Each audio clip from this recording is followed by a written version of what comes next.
Welcome to the fourth chapter of our Cherry Bakewell crochet along. You can find our free pattern on our website, where you'll find all chapters there ready and waiting for you. Enjoy!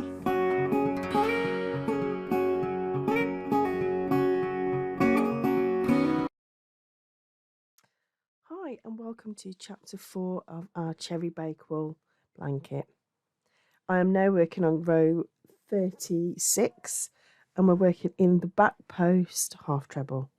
So let's get started.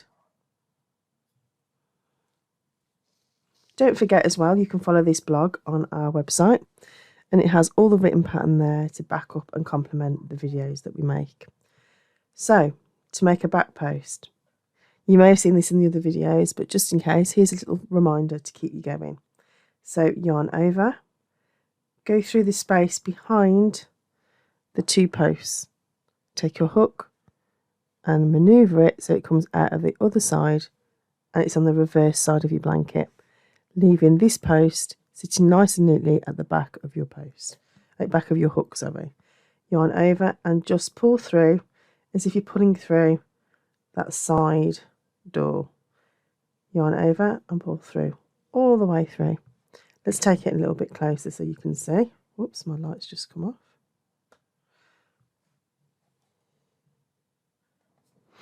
Okay, so yarn over, go through the space between those posts. So from behind, push the post back that you're going to be working on and come out of the other side so you're actually on the back of your hook, your blanket. Yarn over, and then when you yarn over, you're going to pull all the way through so you're still on the reverse side of your blanket. Can you see how those loops are attached there? From the front to the back. Yarn over. And you just do this until you come to the end. Now I have done all three sides and I am just finishing off this row. And then we can start working on the other parts of this blanket. So we have a few challenging bits, but then the rest is quite easy. And there's bits that you've done before, so it shouldn't be too complex. You have bobble stitch in this particular chapter, and you have the moss stitch, and we are going to work back in a granny square row, or what I like to call a granny cluster row. So it's all about stitch placement. Nothing's too complex. As long as you understand where the stitches go, then you're fine, because everything is a simple stitch. So it's just a case of, like I say, understanding where the stitches go, seeing where they anchor to, because that's what's the point, such as this, where you're not working into the stitch head, you're working around the post. So normally we would work into the stitch head and everything would pull from there. In this case, you're working from the post. So that's where your stitch is actually anchoring to or being placed. Same as these, when I said before, it's not a case of they're working, we have to skip the stitch behind because where the stitch is right here. So it's the same kind of principle. It's not about, you know, gaining an extra stitch. It's about recognizing that that stitch placement doesn't belong in that stitch there because it's following the line and working there. And the back post is the same. We're not working into stitch head. The stitch is actually working around the post, which forces the stitch head to come forward. So let's just finish these last few and then we can manoeuvre onto the next row, which is row 37. Now I'm working in mauve. This colour should actually be, if you're working on the original colourway, the frost blue. Again, the blog will state which colour it is for each row, depending on which colourway you've chosen to work in. I am going to go back through all of the blogs, which I haven't done yet, and I am going to call them different yarns, such as A, B, C, D, E. So should you decide to create your own colourway, you can then work on it that way and work your colours so it suits you. and I'll give you a guide onto that. So that may be something we do later, and of course we'll do it in the written pattern as well. So that way, like I say, you can formulate your own plan and your own colourway based on the suggestions we give. So we will be looking at the colours and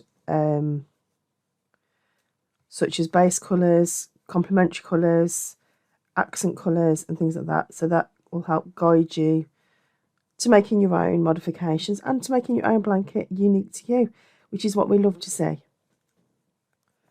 So there we go. That's my 2 half trebles, 2 chains. Sorry, I've come off the camera, just realised. Go through the top of that stitch head and just slip stitch. Oh, lost it. Hang on, where's it gone? Slip stitch off. There we go. And then just slip stitch out. Just pull it out. There we go. Now, I have learned a little bit of a new trick, which you may have seen on my other videos, where we talk about not having to weave the ends in. Now, I haven't done it on the previous row or the other rows. I've only done it on this row because it's the first time I picked my blanket up since discovering this technique. So I'm going to do it quickly. I'm going to pull my wool through and just weave it through those ends because I'm going to be working back through it later. Okay, and then all you do from front to back, weave in those ends like so, and that should save us a little bit of time having to weave things in later, which I'm currently doing on one of my cardigans that I'm making for another pattern, and we also have another crochet along in the work, so something to cheer us up during August with some lovely blue tones to represent holidays and beaches and sandy colours. So bear with me on that one. And that's basically all you need to do, and you can do it all the way along until you've got no wool left. Obviously pull it, you don't want it looking tight, so just pull it like so.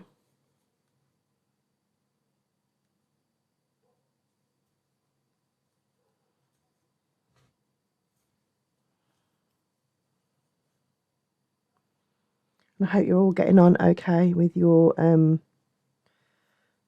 makes. Don't forget we have our Cherry Bakewell group. If you want to put photographs on of your blankets so far, we would love to see them. And don't worry about whether yours is brilliant or not, or how you feel about it, because in the day, everybody's blanket will be reminiscent of another, but at the same time, it's also unique to you. And that's fine. That's okay. Right. Let's pull that all the way through. I'm not going to worry about this little bit here because I can cut that off. That's not a problem, but at least I can work straight back into there.